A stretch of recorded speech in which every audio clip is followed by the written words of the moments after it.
এত টাকা পয়সা শুনি যে অমুক মারিছে তো কেউ তো কয় না যে আমার সুখ হয়েছে, খালি কয় দুঃখ। তা আমার থেকে আর দুঃখের লোক তো এই সোনার বাংলা তো আমরা দেখতে পাইনি, কোথাও দেখতে পাইনি। যেদিক টাকায় আমরা মনে করি যে আমরা একটা মনের কাছে সুখে আছি, টাকা পয়সা না থাকলেও অনেক সুখে আছে অনেক অনেক লোকের থেকে। হ্যাঁ, এই তো সোনার বাংলাদেশ। এই বাংলাদেশে খালি টাকার লোভ, মানসিক ভালোবাসার লোভ কেউ না। ভালোবাসার মধ্যে বহুত রকমের আছে। কেউ মনে করেন যে খারাপ দিকলে, আর কেউ মনে করেন মনের থেকে ভালোবাসা দেয়ালে, যে আসলে মানুষকে ভালোবাসলে আল্লাহ পাওয়া যায়। মেলা কিছু এরকম শুনি মা মুরব্বীর কাছে। এসব গুণই মনে করেন যে দেশে মানসিক ভালোবাসি যেতে হবে।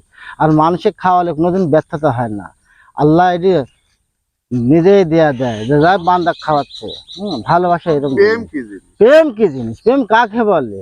আসলে মেয়ে মানুষের সাথে কথা বলে কি তাকে প্রেম বলে? হ্যাঁ, নো নেভার, কখন এটা এই প্রেম হবে না।